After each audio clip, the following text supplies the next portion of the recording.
Good morning.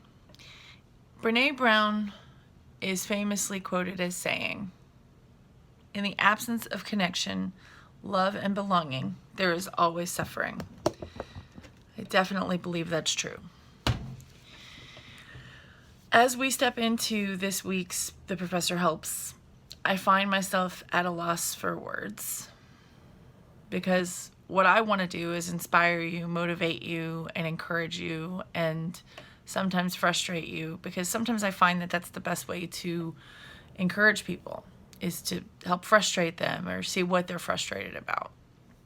It's difficult to find words in a situation like we're facing. Ahmaud Arbery being shot is a horrible thing. Unfortunately, it's a common thing. It's happened over and over and over and over and over and over again. And I know you're probably thinking, I'm tired of hearing about this. I don't want to hear about this anymore. Well, guess what? You have to, because this is a collective problem for the country. It's not just a Black problem. It's not just a race problem. It's everyone's problem, because whenever there isn't connection, there is suffering. And there is a lot of suffering happening right now because of the death of this young man. Many, many, many, many men and women like him that were denied their chance to live their life simply because of the color of his skin. And this is where it gets awkward, because I like to consider myself somebody who knows a lot of things. And this week, I'm going to talk to you about the fact that this is an area where I am woefully ignorant, and I am working to change that. The hardest part of that, though, is that you have to listen in order to learn, and I really like talking a lot, which is one of the reasons that I'm trying my best to wrap my head around all of this. And by all of this, I mean the shame of racism and the difficulty of being in an environment where you don't have any expertise. You want to help people, but you can't really say anything that's going to be helpful because you don't know their experience and you don't know their life. I've wanted to walk up to every Black person I know and hug them and say, I'm so sorry. I'm so sorry that I'm a white person and I'm a representation of many, many, many, many, many hundreds of years of slavery and oppression. And I'm so sorry about that, because while I did not do it, it was my race that helped do it.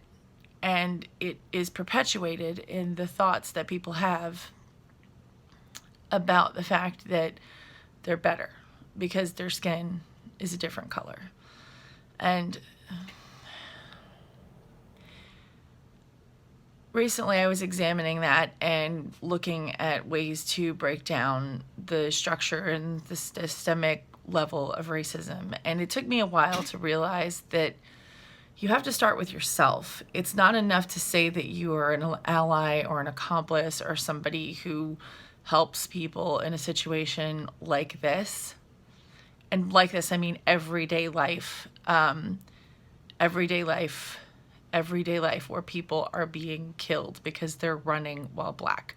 They're being killed because they're shopping while Black. They're being killed because of the color of their skin. And I think we need to hear that over and over again. I know Black people do not need to hear that because it's their life, it's their nightmare, it's their difficulty.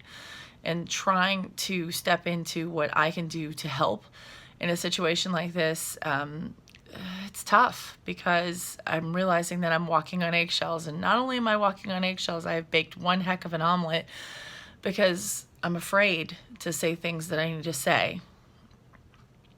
And the reason is because you have to look at your own self, and you have to look at the way that you were raised and what was said in your household, and what did you not know better about.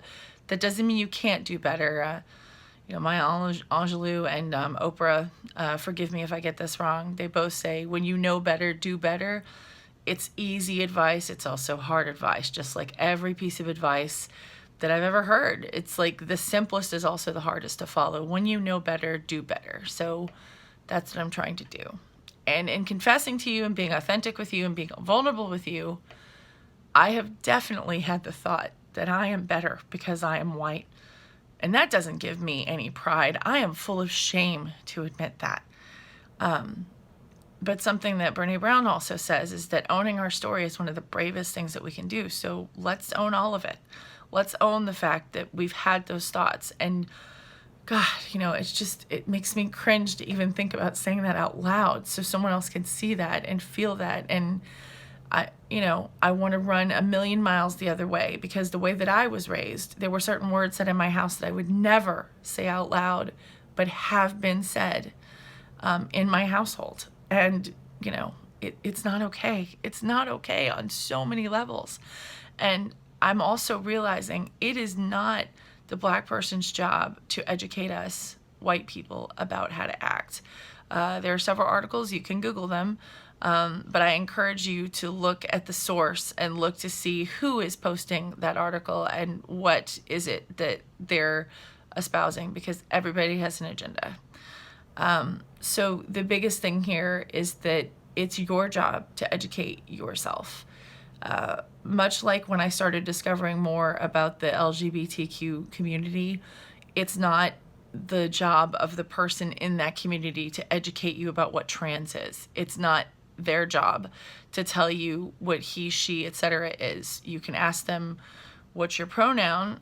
Again, though, you need to step carefully, because you don't know what you don't know.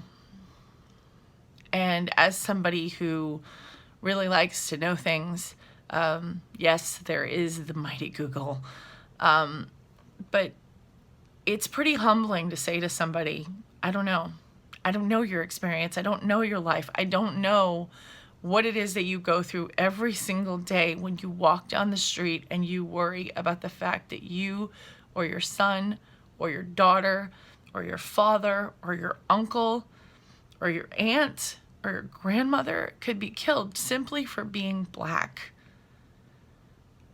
And I'm trying really hard to wrap my head around the fact that people who look like me thought that that was okay to shoot somebody because he was running while being Black.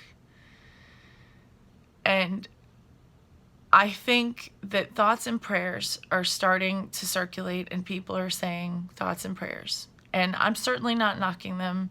I'm a woman of God. I believe in God.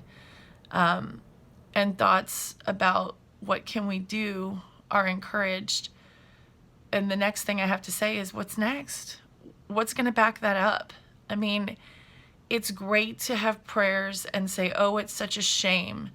But what are you going to do in order to support the tired and hurting Black community around you? That's something that I think as white people, we carry that mantle of responsibility, and we don't in general. We turn our heads. We don't want to look at that video. We don't want to see that video over and over again. We don't want to see people posting how frustrated and angry and aggravated and terrified they are. And it's really difficult to say, I have had racist thoughts, and I'm terrified to say that out loud, because then you'll think, oh, well, she's a racist, and then just move on with your day. It's not that simple. It's not as simple as I'm a racist and, you're done. Because the truth is that I say that I'm an accomplice. What actions have I put behind that? Have I gone to a Black Lives Matter march? Not yet. Have I done the research? No, not yet. There's no blueprint for this. And so I'm building my own. And as somebody who is doing their very best to love people well and treating everyone equally, which is what love is, according to some friends of mine.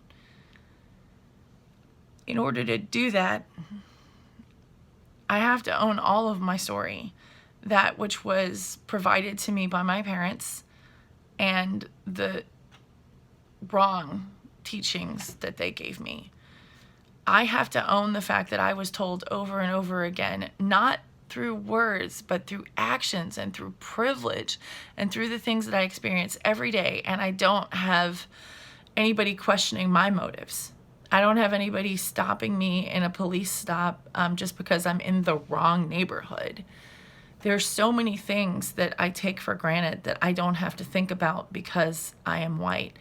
And owning that story and realizing that that privilege is available to me all day, every day, is a big part of dismantling the institutional idea that a person is better because of the color of their skin. They aren't. I think the best way I heard it put is that your child is your child. And a Black person's child definitely had the same thoughts. Their mother had the same thoughts of, I want my child to develop. I'm having trouble breastfeeding. I wonder if my child will be okay. Because we are all the same. We are all the same. We are all the same. And yet we are very, very different. And the thing is that we're all the same in the sense that it's not the color of your skin. It is the love and the connection and the belonging that you bring to the table that you can make a difference. And it's going to involve a lot of listening. And I will report back periodically to let you know how it's going. So far, it's been pretty awkward. I found out the other day that person of color is considered to be an offensive term by some people. And by some people, I mean there are some Black people who have said, I find it to be an offensive term. I've had other people say, I don't find it to be an offensive term. I've had still other people tell me that they think it's the context. It's depending on the situation. What are you saying? What are you talking about?